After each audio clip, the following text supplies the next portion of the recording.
Hi hello, എൻ്റെ പേര് സുനിത. ഞാൻ ആദ്യമായിട്ടാണ് വോയിസ് കവറിൽ വീഡിയോ ചെയ്യുന്നത്. ചെറിയ ചെറിയ പ്രശ്നങ്ങളൊക്കെ ഉണ്ടാകും. അടുത്ത തവണ ഞാൻ അതെല്ലാം പരിഹരിച്ച് മുന്നേറാം. ഇന്നത്തെ നമ്മുടെ താരം NPK ഫെർട്ടിലൈസറാണ്. NPK എന്ന് പറഞ്ഞാൽ നൈട്രജൻ ഫോസ്ഫറസ് പൊട്ടാസ്യം. 19-19-19 19 എന്നതാണ് ഞാനിപ്പോൾ ഇവിടെ യൂസ് ചെയ്യുന്നത്. ചില ചെടികൾ വളർച്ചയെത്താതെ മുരടിച്ചു പോകുന്നത് കണ്ടിട്ടുണ്ടോ? കണ്ടിട്ടുണ്ടായിരിക്കും, നമ്മുടെ എല്ലാവരുടെ വീട്ടിലുണ്ടാവും. അതിനായി നമ്മുടെ ചെടികൾ കരുത്തോടുകൂടി വളരാനും കായ്ഫലം നൽകാനും ഫ്ലവേഴ്സ് ഉണ്ടാവാനും ഈ ഉണ്ടായ പൂക്കൾ പോകാതിരിക്കാനും രോഗപ്രതിരോധ ശേഷിയോടുകൂടി വളരാനും യൂസ് ചെയ്യുന്ന ഒന്നാണ് NPK.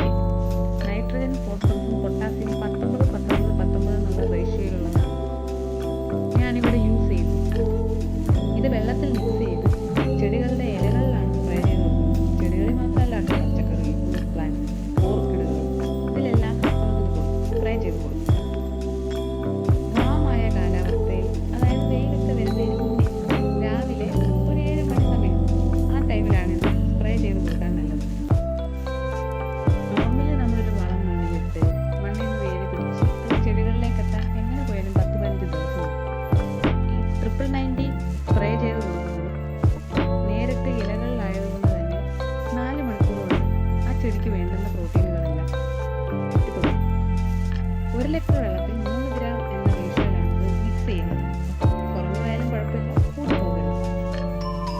ചെടികളുടെ ആദ്യത്തെ വളർച്ച മുതൽ കായ്ഫലം ലഭിക്കുന്ന സമയം വരെയും ഈ 3 മൂലകങ്ങൾ ചെടികൾക്ക് അത്യാവശ്യമാണ്. ഇതൊരു പ്ലാന്റ് ബൂസ്റ്റർ തന്നെയാണ്.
നിങ്ങൾക്കിത് ഉപകാരപ്പെട്ടു എന്ന് ഞാൻ വിശ്വസിക്കുന്നു.